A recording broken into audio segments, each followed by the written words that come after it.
दूसरी कथा सुनाता हूं आपको। और कथा को लेकर याज्ञवल्क्य ऋषि कैलाश पर्वत गए। कहते हैं त्रेता युग में भगवान शंकर एक बार अपनी अर्धांगिनी सती मैया के साथ, यहां जो दिखाई दे रही हैं आपको, ये सती जी नहीं है। कौन है? जोर से बोलिए। मां पार्वती है। और यही पार्वती मैया पिछले जन्म में सती मैया थी। मां भवानी को लेकर, सती मैया को लेकर शंकर भगवान कैलाश से उतरे और दंडकारण्य में अगस्त्य मुनि के आश्रम पर राम कथा सुनने गए। इसके पीछे भी एक कथा है।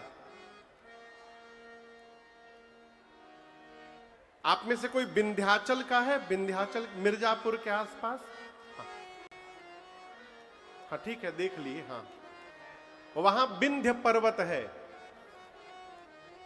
विंध्याचल में विंध्य पर्वत है।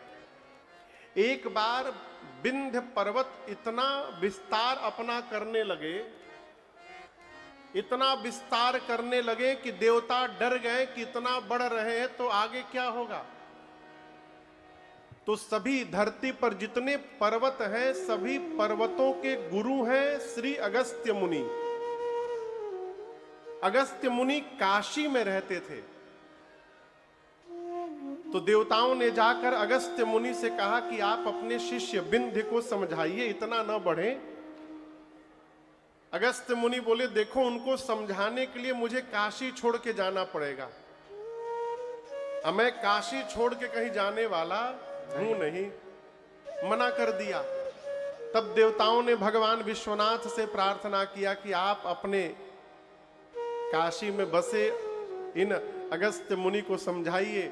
भगवान विश्वनाथ ने जब निवेदन किया तो अगस्त्य मुनि बोले, बाबा काशी का कौवा भी काशी नहीं छोड़ना चाहता, आप मुझे काशी छोड़ के जाने के लिए कह रहे हैं।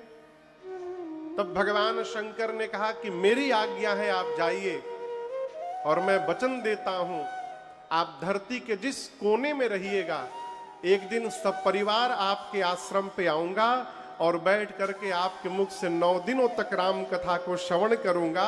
ये मेरा वचन है आपको। तब अगस्त्य मुनि गए। जब गए तो विंध्य ने सिर झुकाकर उनको प्रणाम किया। आप जब रीवा जाते हैं ना प्रयाग से, तो एक जगह पड़ता है सिरमौर। जानते हैं आप लोग, सिरमौर जगह पड़ता है। ऐसी मान्यता है कि वहीं पर विंध्य पर्वत का सिर है। उसने सिर झुका के चरण में जब प्रणाम किया और प्रणाम करते करते पूछा, गुरुदेव आज्ञा करिए। तो अगस्त्य मुनि बोले, मैं जब तक लौट कर ना आ जाऊं, जैसे हो वैसे ही बने रहना। बोलकर अगस्त्य मुनि दंडकारण्य में गए और आज तक उधर से लौटकर यहां काशी की तरफ नहीं आए। और आज भी वो उसी मुद्रा में, प्रणाम करने की मुद्रा में विंध्य पर्वत वहां पड़े हुए हैं।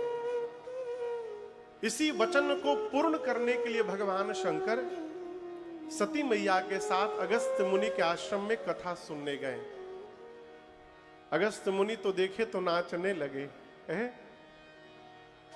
बिठा करके पूजन किया, आरती उतारी और 9 दिनों तक कथा सुनाए। लेकिन आपको सुन